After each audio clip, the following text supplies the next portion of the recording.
recently wrote a thesis comparing the 11th century Muslim thinker Al-Ghazali and the 17th century philosopher René Descartes, a project for which he read fluently both Descartes' French and Al-Ghazali's Arabic.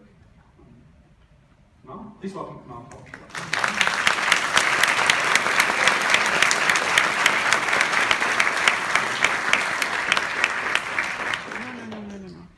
Philosophy is a violent activity.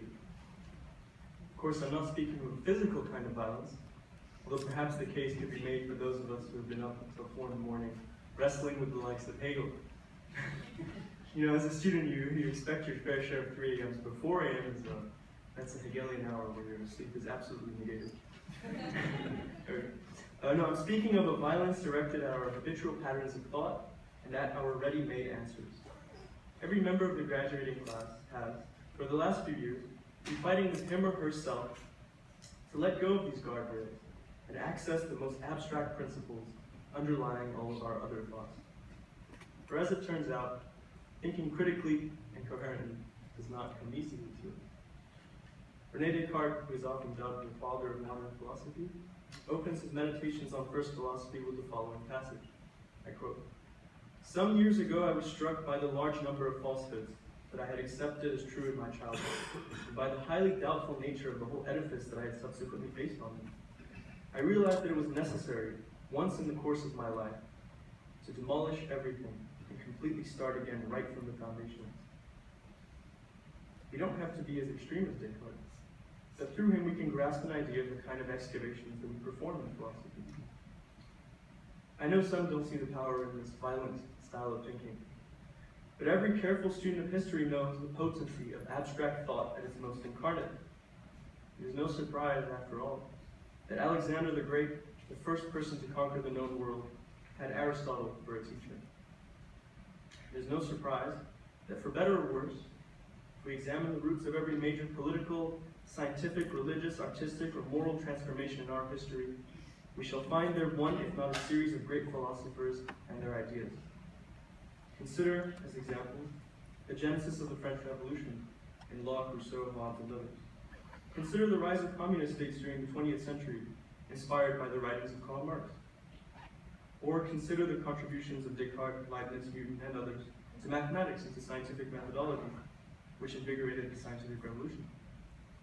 Our world is a direct consequence of these titanic thoughts and the way they conflict. The power of philosophical thinking is not in question. Of course, power alone is not always a benefit. We have only to think of such items as the hydrogen bomb to know this. Plato himself tells us that philosophy, in the hands of the many, leads to disastrous consequences. But nonetheless, what I want to claim today is that this kind of power has never been more desirable, utile, or important. For most of human history, our social institutions provided us with ready-made answers, which we could depend on whatever the questions that would arise. That is, questions of morality, knowledge, religion, politics, and so on.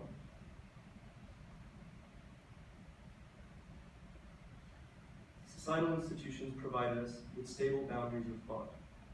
But this is no longer the case. Today, technological and cultural developments have burst open the floodgates of information, opinion, knowledge, and even human migration. Information and culture have never before circulated so extensively, but often they do so incoherently, hastily, or by passing through the foggy prism of an ill-equipped mind. The result is a world characterized by an accelerated clash of ideas and cultures occurring both at the global and the individual level. And this is not just an abstract clash. With a Saudi father and an Iranian mother, I can tell you that my very flesh is an ideological flashpoint. We live in a globalized, cross-pollinating world. Contradictory, ready-made answers barrage us from every angle and thereby nullify each other. And there is no going back. For better or worse, there is no way forward.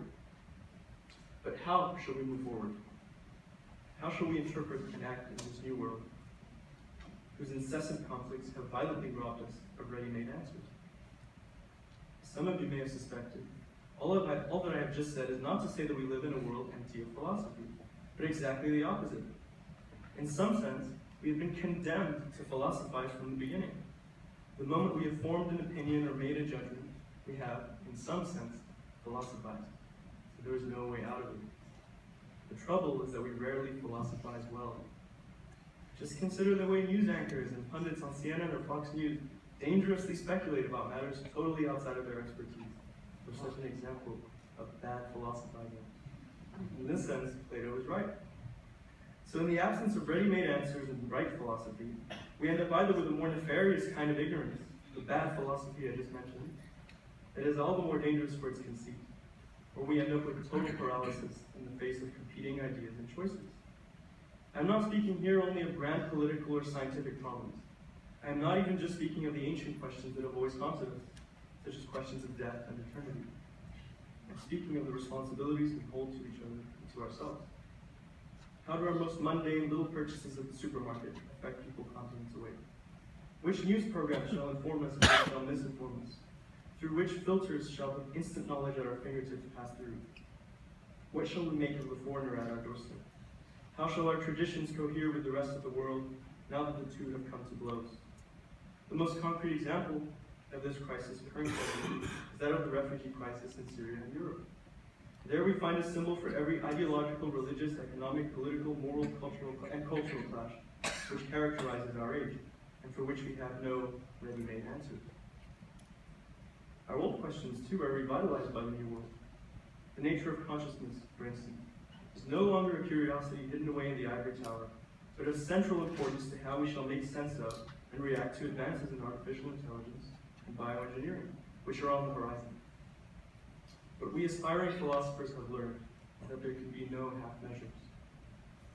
We must all, to a certain extent, become philosophers in the true sense, or else inherit a world of infinite conflict and loss. It is no longer possible for us as individuals to navigate the world without the aid of philosophy. And I believe every member of the graduating class understands this. Hegel tells us that the owl of Minerva only flies at dusk. It is not quite dusk yet, but please join me in congratulating the class of 2016 for taking flight.